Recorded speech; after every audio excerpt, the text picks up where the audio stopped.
Hello, wonder, close your eyes and imagine a television glowing in a living room somewhere in 1969. Everyone's asleep, except the static. And somewhere, far from that living room, someone is adjusting knobs that decide how the moon should look on Earth.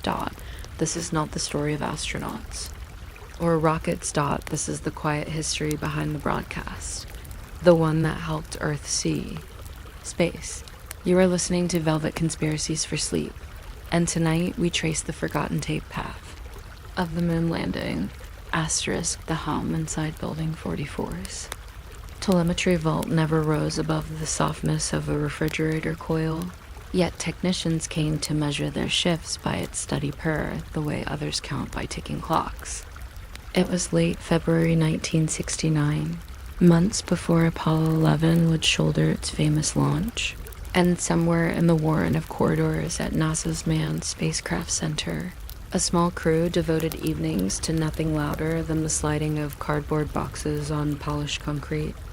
Their task, heroic only in its resistance to excitement, was to inventory, test tone, and shelve every 2-inch magnetic reel that would soon record the world's noisiest silence, transmissions between Earth and the men preparing to walk. On the moon, the vault itself was a rectangle of unwavering air. Climate controls kept temperature at 68 degrees Fahrenheit and humidity at 45%, a balance so cautiously maintained that opening the door produced a sigh. Like an irritated librarian, fluorescent tubes hid behind frosted diffusers, glowing a faint blue that never altered.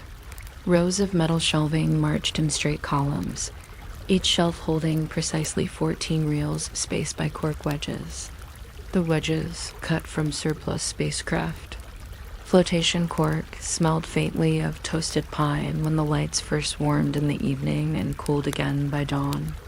This subtle fragrance lingered just enough to make one wonder whether moon dust might arrive. Already pre-scented.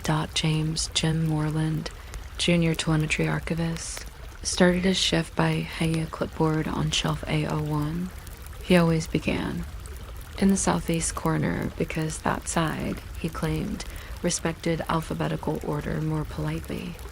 He adjusted horn-rimmed glasses, removed pencil from behind ear, and noted ambient temperature on pre-printed form labeled Vault Condition Report. Beside him, Agnes Doyle, who preferred being called Aggie only when coffee reached full strength, checked the hygrometer, tapping its glass gently. Tap, wait, tap again. The needle stayed obedient. Satisfied, she scribbled a small star next to humidity entry, her private code for no surprises. Their first real inspection of the night involved tape numbered TX 11-1968 324. B. The numbering system, devised during Gemini days, contained hidden lullabies. TX signified telemetry experimental. 11 indicated subsystem audio. 1968 was recording year. 324 meant the 324th reel pulled that year, and B identified second incremental copy. Jim lifted the reel from its snug cork embrace. It weighed 6.2 pounds by routine measurement, though no one weighed anymore. Arms had memorized heft. The tapes. Hub transparent Lexan caught light enough to paint slow rings on adjacent shelf, reminding everyone that circles were preferred geometry here. Jim carried TX 11-1968 324 gravity to the playback bay. The bay, a separate glass front closet within the vault, housed a modified Ampex VR2000 deck. Its spools turned so leisurely during test tone checks that the usual clatter of television studios reduced to a muted ticking. Like someone drumming fingers on felt, Jim threaded leader tape past capstan, over idle roller, under tension arm, and onto take-up hub. The machine's VU meters lit amber. He pressed play. A 1 kilohertz tone emerged, pure, unwavering, the audio equivalent of a blank sky. Aggie watched meter needles hover at 0. She scribbled 0 decibels, drift 0.1. which translated for future readers as "This tape still remembers how to sing a straight line." After 30 seconds, Jim rewound, listening for scrape, hearing none. He rewound later onto hub until splice emerged, a neat diagonal joint sealed with scrim tape. Splices older than 6 months often needed regluing. This one held, earning a small check mark.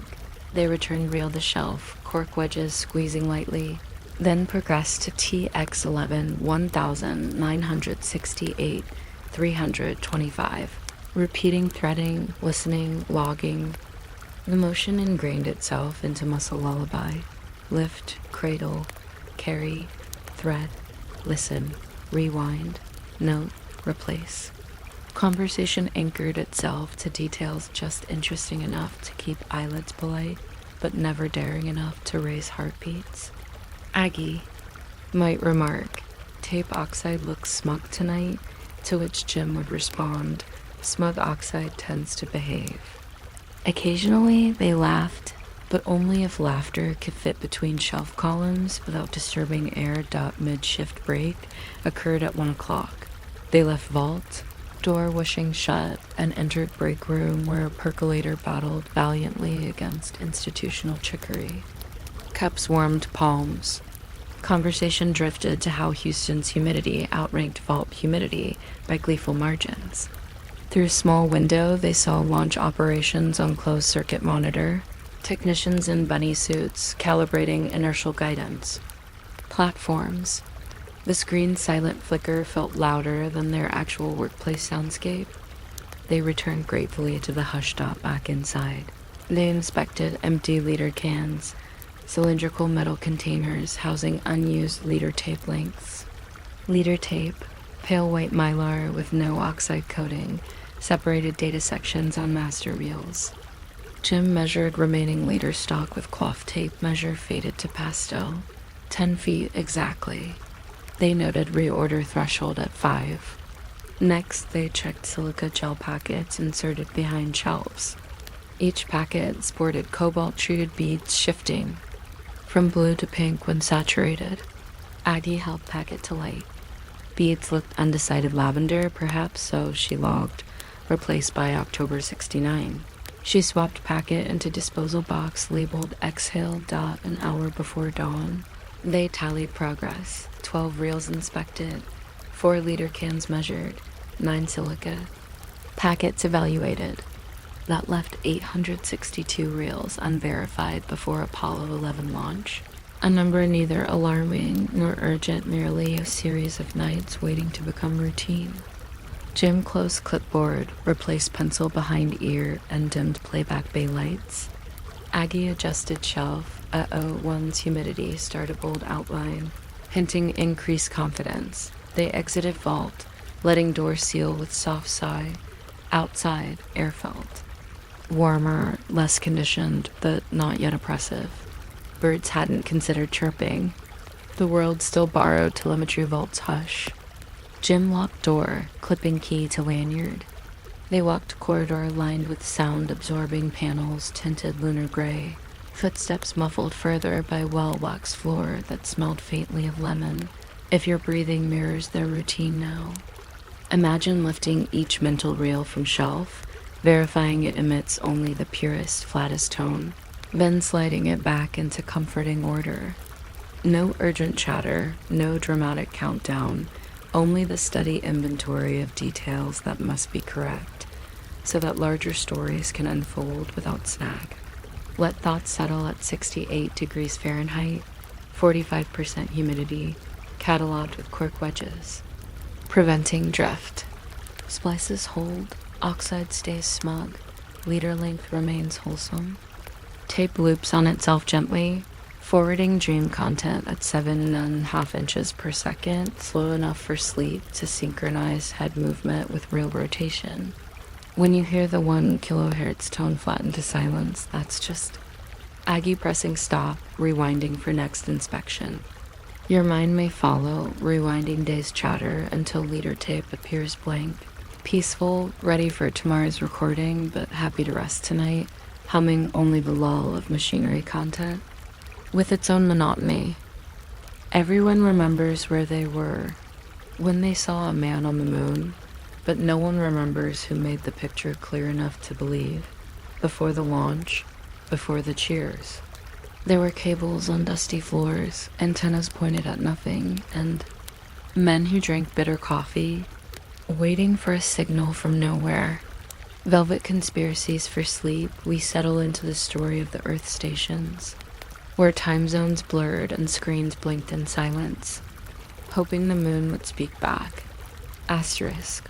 Long before the Saturn V's thunder chased birds from Cape Kennedy scrubland, a quieter preparation unfolded inside building 16B, known less formally as the Photogrammetry Annex, where technicians fussed over the placement of miniature flood lamps aimed at quarter-scale models of the lunar surface. Their mission: to map the geometry of potential shadow lengths should a human step onto mare tranquillitatis at various sun angles. Tonight we dim lights beside their dusty benches, peering at rulers, clay, and lukewarm coffee rings that together composed a rehearsal no history book bothered to dramatize. The annex smelled of plaster, graphite, and something reminiscent of attic cardboard after rain. Overhead fluorescents flickered with the moral conviction of moths, but workbenches hired their own illumination, gooseneck lamps fitted with 13-watt bulbs whose filaments buzzed softly, contributing to an office symphony pitched exactly one yawn above silence. On each bench sat a rectangular plywood base coated in painted sand, mottled grays mimicking cratered regolith. Some models boasted tiny aluminium flags stabbed into pretend soil. Others wore no decoration beyond small numbered stakes identifying camera tripod locations dot at 2117 every Tuesday. Senior photogrammetrist Harold E. Winbush began his shift. He recorded ambient temperature 71.4 degrees Fahrenheit, as if decimals mattered, though everyone accepted they did. He next checked the lux photometer, calibrating to 0 against a scrap of black velvet pinned to clipboard. Harold believed velvet, like the lunar sky, absorbed stray meaning. Properly pleased, he advanced to Model 11, a replica crater 15 inches across, with walls hand-sculpted into gentle slump angles of 35 degrees. He positioned a flood lamp precisely 27½ inches above horizon plane, marked earlier with masking tape. The lamp hummed awake, casting crisp miniature shadows across room. Assistant technician Dinah Patel verified camera focus on Model C12, nearly identical except for a meticulously painted boulder the size of a pearl. Dinah adjusted bellows. Extension on a Hasselblad 500EL tethered to studio stand heavier than hopes. She peered through waist-level viewfinder, rotated focus knob until boulder's micro shadow snapped from blur to dagger. Satisfied, she engaged mirror lockup, exhaled to reduce trembling molecules, and triggered exposure. Shutter sounded like soft throat clearing, certainly not click. More polite than that. Exposures recorded onto Kodak Plus X70mm film, loaded into back magazines labeled with improbable specificity. PX70MSC3A072, after 3. Frames, Dinah advanced film, producing caterpillar crawl noise that imitated distant rain. She scribbled exposure index EI 80 onto log, adding note, lamp height nom, boulder penumbra crisp, no hotspots. Hotspots referred to specular highlights betraying scale illusions. They were to photogrammetry what Ray's voices were. To bedtime dash, unwelcome dot, next came measuring. Harold used a machinist's steel rule graduated in 64ths of an inch, tapping its edge against model surface near LM footpad lockup. He aligned rule with shadow terminator, squinted, and read length 2 and 11/16 inches. He referenced chart converting scale to actual lunar meters. This equaled 2.97 meters. He compared to predicted 2.95 meters. Difference 0.02 meters within tolerance designated as comfortable sigh. He inscribed OK beside reading, underlining twice with stubby 6H pencils so hard it could scratch, but politely declined coffee breaks adhered to 10:30 p.m. besides Tuesday. But caffeine never surged. Percolator produced what staff dubbed gravity tea, brown water that pretended coffee attributes, but considered real flavor excessive showmanship. Dinah added 2 sugar cubes, stirring until they dissolved slower than lunar sunrise. Harold declined additive, insisting bitterness honed perception of luminance. They sipped in silence, ears noting film processor and corner cycling fixer bath. A soothing slosh reminiscent of shoreline under mild insomnia. Post-break involved. Lamp angle sweep. Lamps repositioned 5 degrees higher, re-exposing, remeasuring. Repetition bred an almost spiritual clarity where each incremental change produced measurable shadow shift, reassuring staff that physics remained loyal. Harold likened it to tuning a radio dial that refused anything but one calm station. Dinah nodded, though she thought of it more like adjusting window blinds until dawn, politely requested permission to enter around midnight. Janitor Mr. Delgado polished linoleum near entrance, swaying mop like pendulum. He hummed bolero slow enough to merge with transformer hum. Shadows from his mop handle joined lunar ones dancing across scaled craters. A small incongruity no camera captured, but minds recorded for later amusement. He asked whether little astronauts were behaving. Harold replied they were asleep in their tin beds. Delgado chuckled, mop squeaked. Harmony persisted. By 1:45 measurements concluded. Dinah removed film back, sealed magazine with tape, and placed inside lead-lined box labeled develop tomorrow. M. Harold powered lamps off. Filaments cooled with tink noises less assertive than popcorn. They tidied desks, returning rollers. To felt slots, coiling photometer cable into figure 8 that legend claimed prevented twisting nightmares. Harold flipped logbook closed. The funk resembled distant door closing in corridor lined with cotton. Before leaving, they paused to view combined models under dim safety light. Dozens of tiny craters, boulders, and Eileen footpath stubs cast faint, overlapping shadows like choir whispering round. If one imagined deep enough, those downsized landscapes felt expansive. Conversely, Harold believed actual moon might feel smaller once human feet touched it, the way childhood forests shrink when revisited by grown stride. Dinah pocketed thought to examine later, perhaps while stirring gravity tea. They exited an X, locking door. Outside, night air smelt of cut grass from campus lawn service gone over time. In distance, vehicle assembly building loomed under spotlight's giant bodyguard to sleeping rockets. Yet inside Harold's mind, only pencil thin. Shadows stretching 2.97 meters persisted, untroubled by grandeur. Dinah exhaled, imagining film emulsion resting in lead box, latent images waiting for chemical dawn. If you listening now, sense eyelids edging downward. Let these miniature shadows guide them. Picture flood lamp raising 5 degrees at a time. Shadows lengthening, shortening, never rushing. Hear soft tick of bellows focus, hush of film advance, pencils whispering over grid paper. Count tape labels. TX 11/1968, 326A, B Kazais. Edge, happy to remain unnoticed. Let that litany of catalog numbers file your concerns onto quiet shelves. Imagine humidity unwavering, temperature polite, coffee lukewarm but reliable. With every breath, shift lamp a degree, measure change, log, okay. Underline gently until your own consciousness slides into darkroom where fixer hushes edges, leaving outline of dreams crisp but unexcitable. Imagine it's 3:42 a.m., you're alone in a windowless room in Australia. The phone rings. A whisper says, they've started. You press record, and history begins, but not the kind in textbooks. The kind where backup tapes jam, printers fail, and the moon arrives. Upside down, asterisk by late winter on the plains. Even the snow seemed to have memorized its cues: falling, settling, glazing, and then surrendering grain by grain to sun that felt more theoretical than warm. Inside the village, activity dwindled too. Things that could be done while seated and, if possible, half drowsing.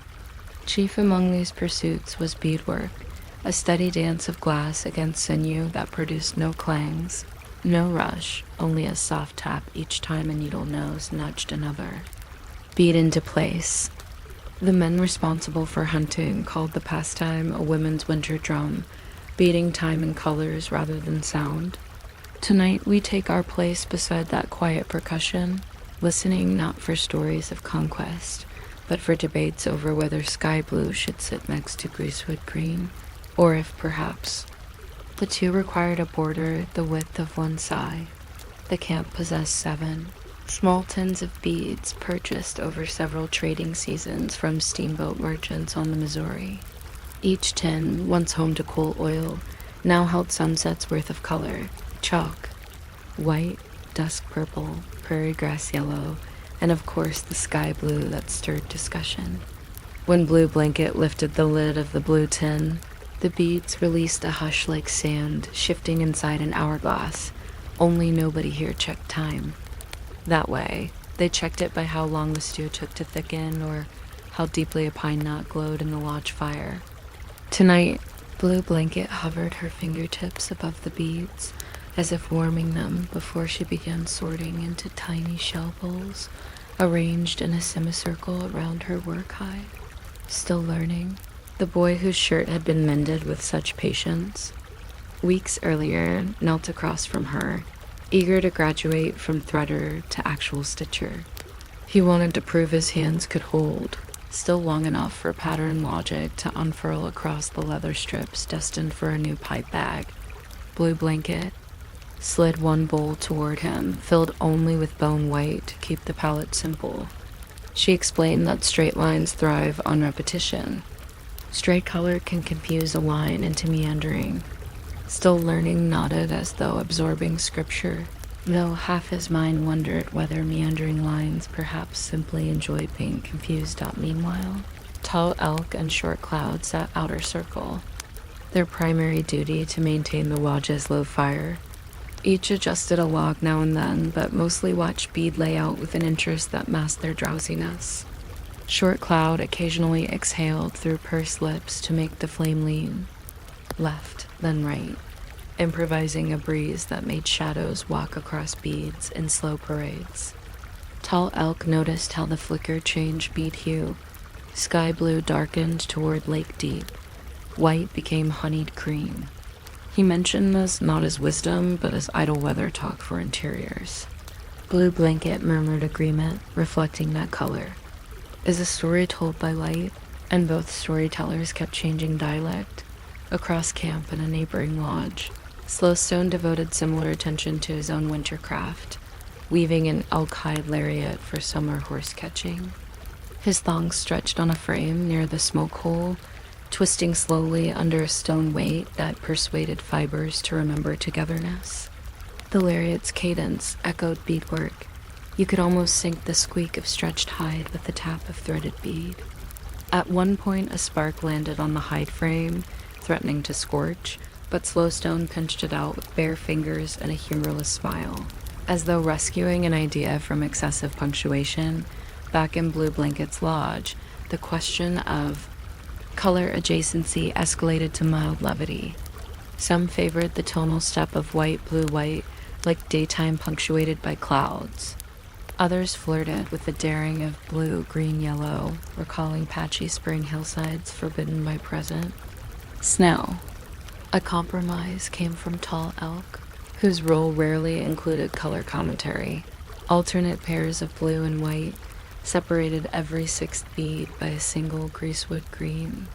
This would produce a rhythm subtle enough to please tired eyes, yet entertaining to those counting beats between sleep blinks. Blue Blanket twirled a thread end between fingers, Consenting to test the run, she threaded 10 beads, white, blue, blue, green. Paused and laid the string across the hide to study. The row appeared calm, almost. Horizontal breeze captured mid-stride. Still learning, whispered that the green looked happier than expected, like a lone grass shoot daring through thawing crust. Blue Blanket smiled at the simile, nodding permission for him to place the next. Sequence himself. With cautious fingers, he repeated the pattern, counting softly aloud, voice slipping into the hush like a foot in loose snow. Needles moved steadily. They punched hide with punctures small as snowflakes landing on river ice. Each withdrawal left. A bead aligned, whole side pressed to sinew, the glass dot gleaming under firelight until soot film dimmed reflection.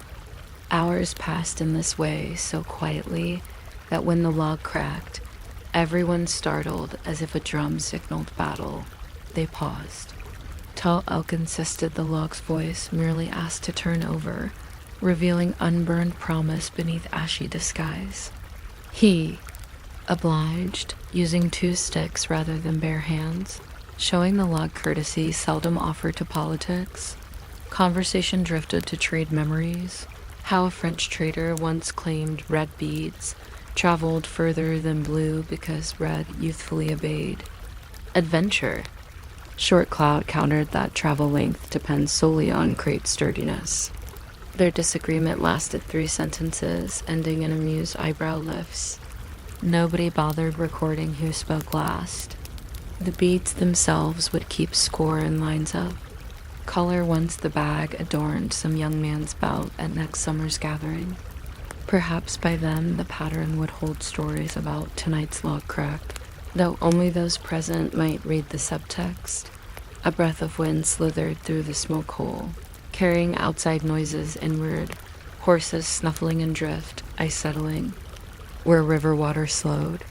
The sound reminded Blue Blanket to check stew she left in ember hush, now likely firm enough to slice. She rose, joints offering faint pops, and motion still learning to continue alone while she fetched slices for whomever. Remained awake. Upon lifting the pot lid, steam exhaled with herbal sweetness from chokecherry and wild mint she had tossed in for color conversation. She sliced portions onto bark platters and offered them around wordlessly. Eating required small bites. Warmth traveled from mouth to chest, expanding comfort like a hide stretched under Slowstone's weightstone. Eventually, tasks concluded themselves. Still learning set down his thread, content that rose aligned even under squinting scrutiny. He admired how that single green bead in each cluster felt neither odd nor boastful, but instead like a breath inserted to avoid run-on sentences. Blue Blanket extinguished the lamp by pinching the wick, allowing faint orange to fade until darkness solidified. Tall Elk and Short Cloud recomposed the fire, arranging embers in a crescent that would smolder until dawn without further coaxing. They then settled onto bedding layered with grasses dried before the first frost. Grasses that rustled beneath blankets like pages turning just far enough to promise next chapter's dot in the brief silence preceding sleep. Someone outside tapped a drum twice. The night watch changing shift and distant coyotes answered with half-hearted trills, perhaps discussing moonlight angle. Blue Blanket let her eyes close to the memory of bead tap rhythm, thinking how tomorrow she would finish the bag's upper band, maybe introducing a discrete triangle of yellow, if consensus permitted. Still learning drifted into dreams where beads sprouted on snow like bright seeds, rearranging themselves until lines formed trails he might follow. Somewhere, Slowstone set aside his lariat frame and lay down to watch faint northern lights ripple behind smoke hole edges. If the sky offered meaning, it spoke in colors far beyond any tin collection, yet Slowstone believed the hide bag's emerging pattern would echo tonight's sky in humility. Small glints aligned to hold silence in place. Now, wherever you rest, borrow that stillness. Imagine stringing beads onto sinew, each one nudging next into ballad of calm, until a design so understated emerges, you must squint to know whether it was planned or simply took advantage of patience. Feel finger pads graze. Glass. Hear snow outside absorbing footsteps. Taste stew thicken to sweetness over embers. Then let your breaths arrange themselves like alternating rows of white and blue, with a green bead surprise every sixth inhale, a rhythm lulling thought into orderly invisibility. The pattern will hold your place until morning unthreads new color from yet another quiet tin.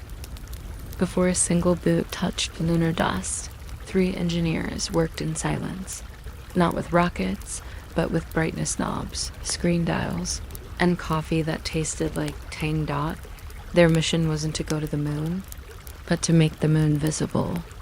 By the time early spring coaxed the prairie from lamb's wool grays to hesitant olive, the Lakota village eased into its annual search for new lodge poles, an errand undertaken with gravity that outsiders might have reserved for astronomical observations.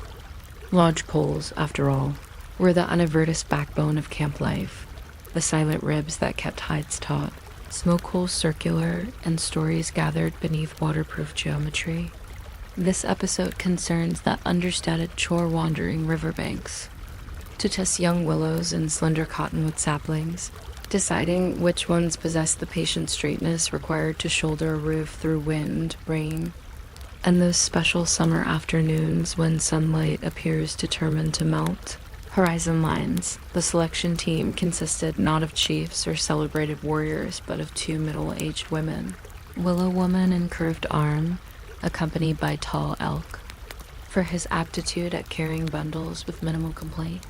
Their departure bore no ceremony, only a casual wave from Blue Blanket as she continued testing bead colors and morning light. The trio walked northeast, where the Powder River looped, lazily around a sandbar thick with willow stands. Snow remained patchy in shaded gullies, lending the air a crisp mist that clarified distant bird calls into discrete syllables. With each exhale, Tall Elk's breath formed clouds so small they seemed almost bashful, vanishing before they could. Boast out upon reaching the willows, the women began what might loosely be called inspection. Willow Woman measured straightness not with rulers, but with eye and instinct. She knelt, sighted along the trunk, then rotated her head slowly so that background. Horizon traced a line behind the stem.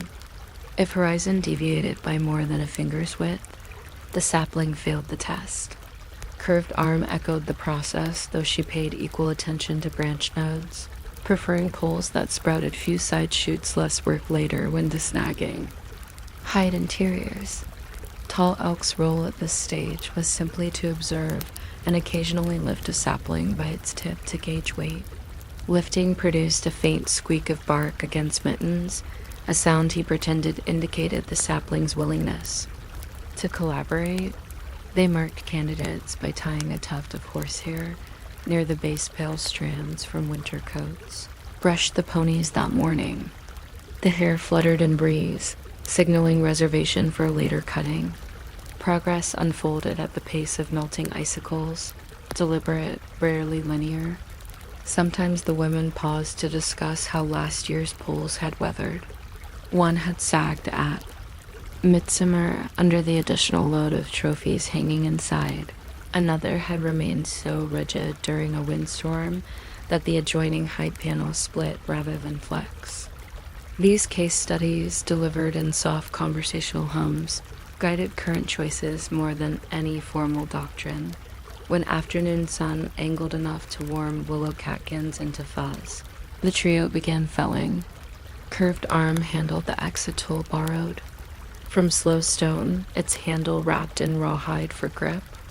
She positioned the blade about knee-height above ground, delivering strokes neither hurried nor hesitant. Chips flicked away, landing in snow patches where steam rose as bark warmth met lingering chill. Each tree fell with a small sigh as, though relieved of decision-making duties, Tall Elk trimmed side branches using a bone knife sharpened against quartz. He worked from base upward, twisting knife and branch in a single movement that produced curls of green-tinged wood. These curls he tossed into a separate pile, their eventual fate as fire starter approved by Camille Custom Dot after trimming. Willow woman and curved arm hefted each pole at midpoint, judging flex by gentle bounce. Too springy met hides might. Flap. Too rigid risk cracking under temperature swings. Poles that passed were stacked parallel on a drag sled, a sheet of rawhide stretched over two shorter poles. Tall elk tied lashings from bison sinew, leaving slack to allow poles some personal space. Reasoning that crowding them prematurely could introduce resentment, manifesting later as mysterious squeaks on windy nights. Before returning, they harvested bark strips from a handful of non-candidate trees. Bark peeled in long ribbons, revealing inner cambium pale as moonlit sand. These strips, twisted and looped around themselves, formed raw materials for lashings that would bind pole tops into. The tippy's signature cone. Bark harvesting followed a code. Never take more than 1/3 from any trunk, ensuring tree survival. They covered exposed wood with handfuls of wet clay to protect against insects and impromptu. Bandage that resembled gray armbands honoring tree contribution. The journey home took on cargo pace, measured steps, occasional pauses to tighten sinew. Ties. Along the trail, snowmelt formed pockets of mud so reflective the sky seemed to have dropped fragments on the ground. Each pole dragged behind the sled drew a fine line in mud, a pictograph of their route that spring breezes would erase. By dusk, when they reached camp, shadows stretched long, turning lodges into silhouettes of sleepy animals. Blue Blanket paused her beating to observe. She counted poles briefly 10, enough for replacing aging lodge ribs, and perhaps constructing a smaller. Cook sheltered Dot over the next week. Poles underwent seasoning. Tall elk constructed a leaning frame near a sun-facing slope, arranging poles upright with butt ends elevated to prevent moisture buildup. Willow woman applied a thin smear of elk tallow along each pole to discourage cracking, its faint aroma mingling with early thaw scents. Daily, someone rotated poles by a quarter turn to promote even drying. This task often fell to Still Learning, who treated it as mobile meditation. He narrated each turn within his mind, north to east, east to south, imagining he rotated the horizon itself one notch closer to spring dawn. Part of pole preparation involved bird etiquette. If woodpeckers tested newly felled poles, Small Stone, Slowstone's younger cousin, gently shooed them with a willow frond, explaining aloud that these poles were houses already promised. The birds, unoffended, relocated to older, less articulate trunks. Sap occasionally bled from cut ends, forming amber beads that caught sunlight. Children collected the hardened drops for chewing gum, praising its pine-sweet bitterness despite splinters. Once reasonably dried, the pole tops were shaped to accept lashing. Curved Arm used a rasp fashioned from perforated tin, purchased years earlier from a trading post. She rasped each tip at matching taper, releasing a whispering rasp that competed only with faraway geese. Taper angles were judged by eye.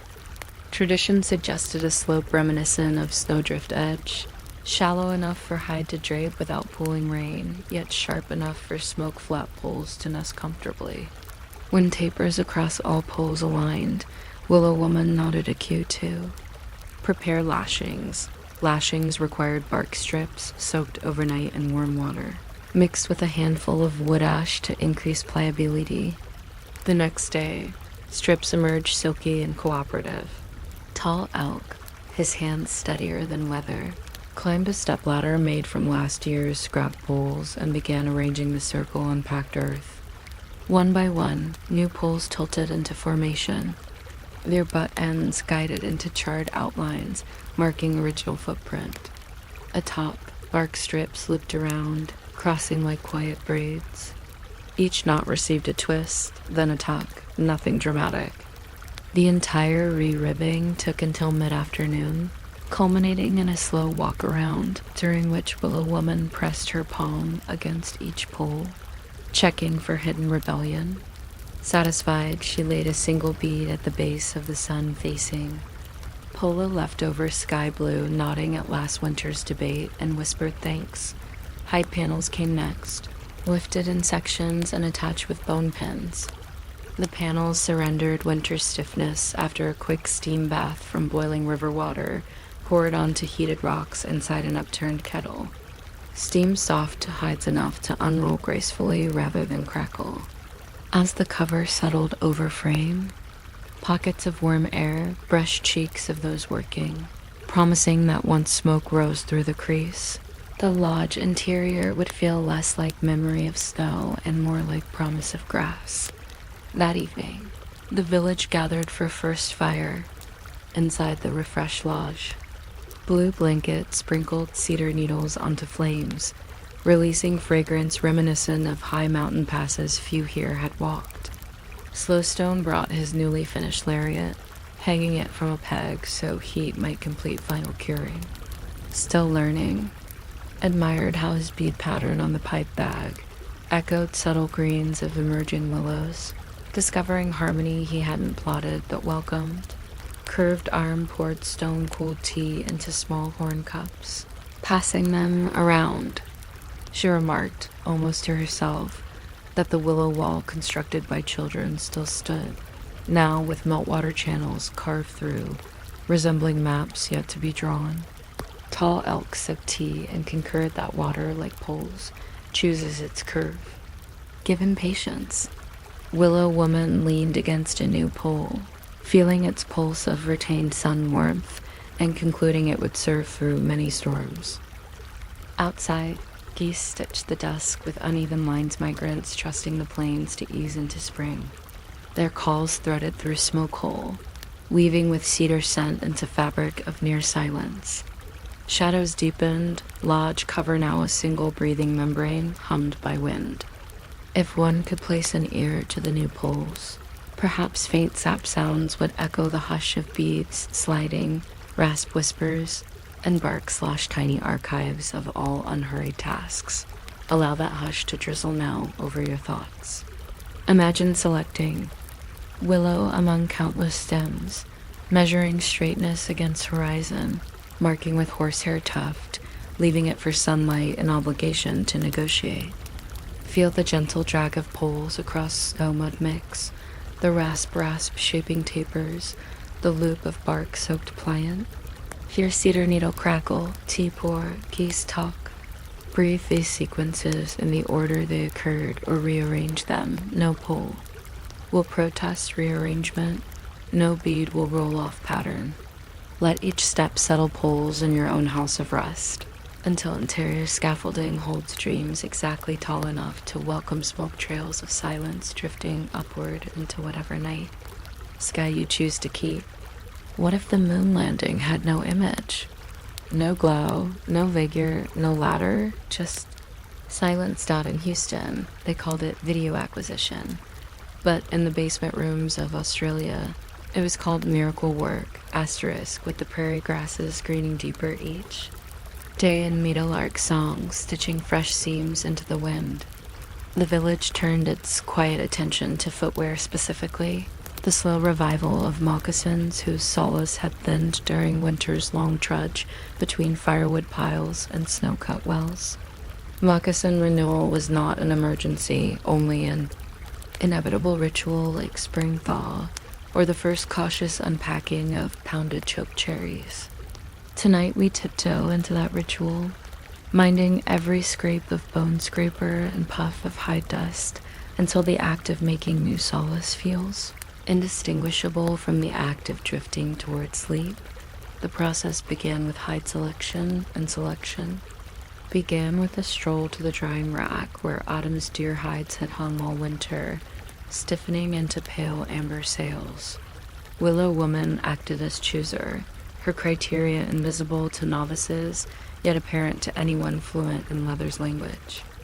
She pressed 2 fingers to each hide, listening for crinkle pitch, Too brittle a note would shatter under stitching. Too rubbery might sag into bunches. When she found one sounding pleasantly muted as though it had forgotten how to echo, she tugged a corner gently. If fibers gave way by the width of a fingernail, she marked the hide with a dab of blue clay. 3 hides earned such dabs, enough for the village's immediate needs, plus a spare in case someone's foot grew overnight, as children's feet sometimes plodded. Trimming commenced near the cook fire to take advantage of steamy air rising. From a kettle of prairie turnips, Blue Blanket, Tall Elk, and Still Learning formed a semicircle, hide draped across a log held in place by small antler pins. Each wielded a scraper. Blue Blanket's was bison rib bone honed so smooth it reflected firelight.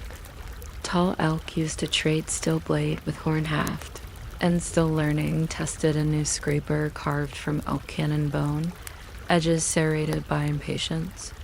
They scraped in long strokes away from the body, coaxing winter-dried flesh and membrane into ribbons curling like cinnamon bark. Scraping produced a soft rasp shush steady enough to trick ears into thinking distant river water had wandered closer. The scrapings collected in a shallow bark tray, destined for later use as fire starters. Nothing in camp earned the luxury of waste. Even the fine dust lifted by scraping swirled upward, settling on faces until everyone smelled faintly of tannin and quiet effort. Between strokes, Blue Blanket hummed a tune with no words, just a descending minor third repeated until its edges blurred. Still Learning adopted the rhythm unconsciously, timing each rasp to the hum. Occasionally, his serrated bone bit too aggressively into hide, leaving a scar. Tall Elk advised patience with no words. He simply slowed his own strokes, demonstrating that progress did not equate with haste. When flesh side gleamed clean, hides were flipped hair side down onto a lattice of willow switches above a steam pit. Into the pit went stones heated in fire and water infused with sweetgrass. Steam rose through hide pores, softening fibers eager for next persuasion. Over the steam, Willow Woman brushed each hide with a paste of boiled brains, deer brains, saved specifically for this ritual, mixed to creamy consistency. She spread paste using a buffalo tail brush, drawing overlapping circles like tiny moons colliding in slow games of tag. Brain oils penetrated hide, teaching it flexibility that would endure rain, sweat, and the daily conversation of soil. The night watch changed while hides cooled. Stars overhead aligned into broad strokes, suggesting perhaps that some cosmic bead. Worker arranged constellations for moccasin tops rather than solace. Slowstone emerged from his lodge carrying a stone pestle and a pouch of yellow ochre. His job tonight focused on dye. Solas themselves would remain natural buff, but uppers would receive thin stripes of yellow where they met ankle wraps. He ground ochre against a sandstone slab near the dying cook fire, dribbling drops of kettle water onto powder until it resembled melted candlelight. The pestle's circular crunch blurred into background hush dot once hides cooled to the temperature of fresh bread crust. Blue Blanket cut moccasin patterns with a flint knife sharper than gossip. She cut each sole slightly longer than last year's. Template, anticipating summer swelling of feet trudging sundry prairie. For uppers, she chose leftover pieces from last year's lodge door repairs, smaller panels with soft nap ideal for bending her own toes. Pieces were paired, Solace too.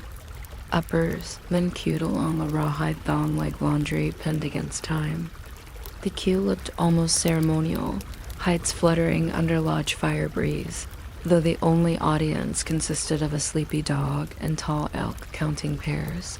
Stitching commenced with sinew, soaked all afternoon in warm water scented with juniper. Willow Woman preferred a double running stitch. Forward 2 perforations, back 1, yielding a line of tiny slanted arrows pointing nowhere in particular.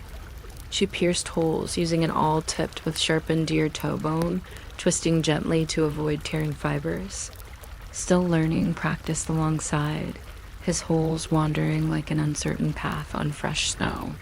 Blue Blanket gently redirected his awe, hand reminding him that feet enjoy straight roads more than scenic detours. He corrected, producing meter lines, though one soul now flaunted a whimsical wiggle destined to remain a private joke between boy and ground dot when every upper attached snugly to its sole. Shoes turned inside out and back again, seam allowances, hidden like secrets under tongues. Tall elk trimmed fringe at the instep, just enough for aesthetic bounce when walking, but not so long as to invite bird collections. Slowstone painted ochre stripes at ankle juncture, using turkey feather quill dipped in dye. He dragged each stripe from heel forward in one breath, believing starts and pauses betrayed brush indecision. Stripes dried matte, catching lamplight. Only when the flame leaned forward to inspect. Last step, smoke curing. A small pit was dug within lodge, filled with coals banked under damp cottonwood chips. Smoke rose cool, aromatic, carrying faint vanilla notes. Completed moccasins hung from scaffolding poles in a lazy circle, each pair twirling imperceptibly. Smoke would infuse hide with preservative phenols, a defense against moisture and microorganisms whose names the villagers never spoke because they seldom needed such words. They trusted senses, and senses told them smoked leather endured. Shoes smoked, the makers rested. Blue Blanket leaned back on a folded robe, feet bare, toes spread toward lingering heat of hearthstones. She claimed the warmth told her solace future, supple, perhaps a tad adventurous given still learning's design flourish. Willow woman massaged juniper salve into hands achy from all twisting, breathing deep as resin opened sinuses. Tall elk, satisfied with pair count, closed eyes but kept ears tuned to sizzle of damp chips should smoke turn acrid. He would know before noses dot outside. Early morning issued soft blue hints. Amita Lark rehearsed half a melody, then quit, deciding sky. Not yet ready. Frost on willow buds refracted first light into microscopic prisms.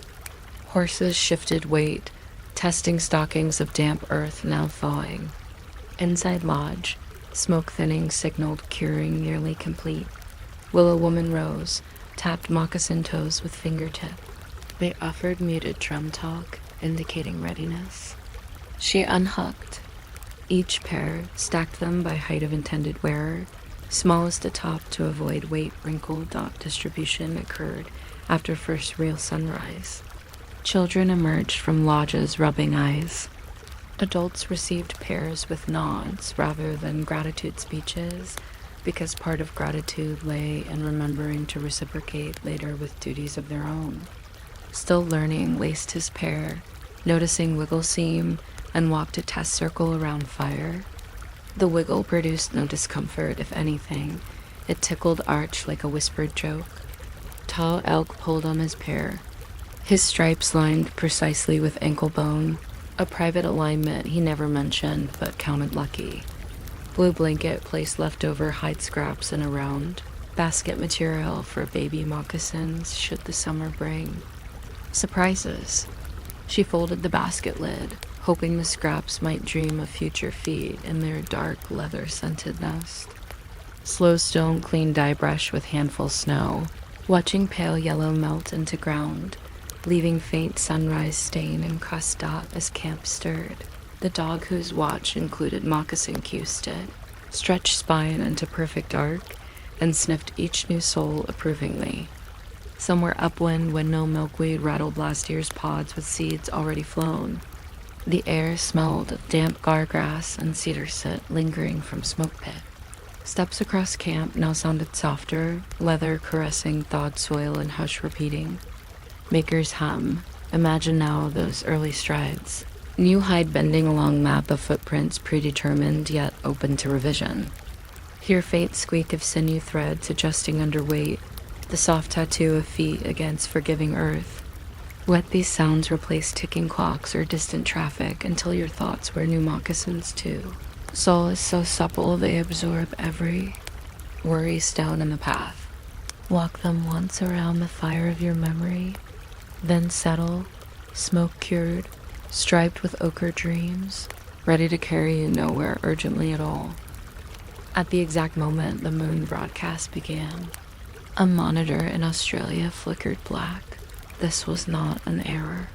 This was planned because to show the world the moon, one camera had to die, so another could live asterisk by the cusp of early summer, when campfire smoke thinned enough to let sunrise paint each lodge with unwavering light. The village's craftsmen and craftswomen turned their attention to arrow making, a seasonal chore. Never urgent, yet always ready to absorb surplus daylight. Arrows were not scarce. Bundles from prior seasons still leaned obediently inside quiver bags. But shafts, like stories, bent if neglected and feathers molted by slow degrees, each quill, shedding barbs invisible until loose threads snagged on sleeves. Tonight we nestle beside the slow repairs, measuring buffalo berry shafts against straightening grooves, coaxing eagle feathers into symmetrical hush, and counting sinew wraps spiraling around flights like sleep itself winding toward deeper. Recesses dot the day began with careful sorting of raw shafts harvested last autumn from choked cherry stands. Tall elk and slow stone spread 37 candidates on a high tarp outside the lodge door, aligning them parallel so the morning sun could expose warps. From a distance, the line resembled prairie grass parted by breeze, each stem leaning in unique narrative. Tall elk knelt, rolling a shaft under his palm. Wherever it wobbled, he placed a bead of red ochre, marking spots calling for persuasion. Rolling proceeded one by one, no hurry, until the tarp bore a whispering constellation of ochre freckles. Nearby, Willow Woman tended a small charcoal bed inside a shallow clay bowl no larger than a turtle shell. She arranged red-hot lumps into an even layer, then laid an older shaft across the edge to test heat hissing lightly if moisture remained within. Today she sought heat sufficient to soften wood fibers, but not scorch them, a temperature she described as when cedar dreams aloud but does not wake itself. Finding that threshold involved placing a dry grass stem on the coal. If it curled but refused to flame, heat was declared suitable. Slowstone carried the warped shafts two, at a time, to the charcoal bowl. He hovered each warp point above coals until wood darkened one shade, neither blistering nor singing. Then, with movements remembering glacial patience, he pressed the worn segment into a grooved straightening stone, an oblong limestone slab, whose channel matched arrow diameter from years of incremental wearing. Pressing produced no sound, only a faint exhale from Slowstone's nose as he transferred arm weight through his palm. After a silent count, usually to the rhythm of his own heartbeat, he released the shaft, rolled it on fresh hide, and checked new alignment. Most complied. First try. A few stubborn grains requested a second warm bath, which Slowstone granted without commentary. As shafts cooled, Blue Blanket prepared feathers. She selected especially symmetrical flight feathers from a cedar chest lined with sweetgrass. Each feather she split along the hollow quill using a razor-sharp sliver of obsidian, black glass gleaming with mischievous reflections of the flame. Splitting felt more like suggestion than cut. Quill halves separated along natural seams, as if eager to partner with wood. Pairs were matched by size and curvature, then nestled into a shallow pan of warm water steeped with last year's basil. Mint, water-relaxed barbs, encouraging them to realign like polite audiences before a quiet lecture. Curved arm, sitting cross-legged beside Blue Blanket, prepared sinew thread. She teased fibers from dried deer back straps soaked overnight, twisting them on her thigh into lengths no thicker than grasses a cricket might choose for a violin. Each twist produced a faint squeak, a miniature rope accepting its new duty. She coated threads with melted elk tallow scented with pine pitch, working grease along fibers like someone smoothing stubborn hair.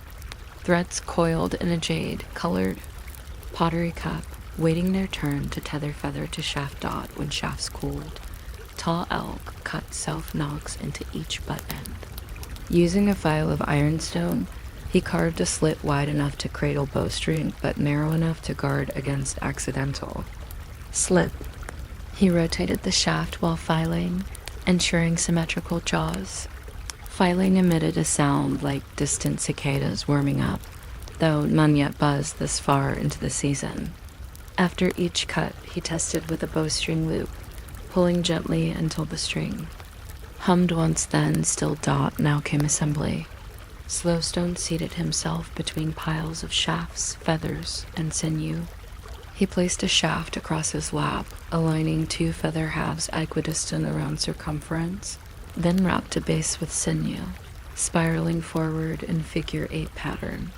Wraps flattened naturally under tension, laying flesh-like threads of a quiet promise. He dipped fingertips in water, smoothing sinew to foster adhesion as it dried. Each wrap ended under itself, snug yet unassuming. Time per arrow, a child's heartbeat if the child was near sleep, rarely varied. Still, learning arrived with questions about fletching angles. Why precisely a slight spiral rather than dead straight? Tall elk answered not with wind tunnel. Lectures, but with a small puff of air blown across feather edges, showing how spiral coaxed spin and spin coaxed steadiness. He suggested still learning close eyes and imagined snow twisting into tiny funnels behind footsteps. Arrows, he hinted, preferred similar dances, albeit invisible and warmer dot to anchor feathers firmly. Willow woman squeezed drops of diluted pine. Pitch onto shaft after sinew dried, rubbing until pitch vanished into grain. The aroma lifted through lodge, mixing with simmering rabbit stew that blue blanket left earlier on embers. Smell told stomach's time had traveled more than conversation suggested. Yet no one moved to eat until gluing concluded pitch demanded. Attention before cooling to BRITTLENES. Next, arrowheads. 30 iron heads remained from winter hoop salvage, each previously ground by Slowstone. Tall elk slid one onto shaft tip, checking socket snugness. If socket yawed, he shimmed with sliver of willow, then bound with sinew wrap identical to feather lashing but shorter. He sealed bindings with another kiss of pitch, this time thicker, encouraging waterproof bond. Completed heads glinted with resignation, having accepted new chapters of flight instead of barrel hoops. With arrow assemblies finished, the group prepared for the final quality ritual, bundle vibration. Shafts gathered into sheath, fletchings interlocked like sleeping bird. Wings. Tall elk grasped midpoint, shook lightly, listening for rattle indicating loose head or fletch. Silence meant success. A faint buzz required extra wrap. Only one arrow complained. Blue blanket adjusted its head binding while humming same descending minor third she used during hide scraping a lullaby for unsettled points. Evenings first. Star appeared just as arrow count reached 36 one shy due to a shaft lost to cracking during strafing. Still learning volunteered to find a replacement tomorrow. The consensus agreed 36 sufficed for now. The bundle leaned against lodge wall, resting until morning when they would test by firing into earth bank beyond corral. Testing promised. Additional restful pastime, retrieve arrows, note entry angle, discuss any unpredicted wiggle. Now, as camp settled, arrow makers washed hands in a basin of snow malt perfumed with sage tips. Warm tallow and pitch rinsed away, replaced by faint chill that hinted at night's approach. Blue blanket ladled rabbit stew into horn bowls, steam curling like lazy question marks above rim. The group ate quietly, listening to arrowheads ping faintly as cooling metal contracted. Ping was no alarm, just a metallic yawn announcing readiness for dream travel. Outside, crickets decided temperature now permitted rehearsing. Their chirps stitched spaces between crunch of pseudosnow beneath moccasins. Slowstone walked perimeter, carrying leftover feathers to stash in hide pouch. They might become plumage on a child's hair wrap or decorative wind indicator next season. He noted how fresh arrow fletch vibrated gently in wind, each feather flagging direction so subtle only those already drifting into sleep made sense. Within lodge, blue blanket extinguished lamp, letting coals outline arrow bundle silhouette against hide wall.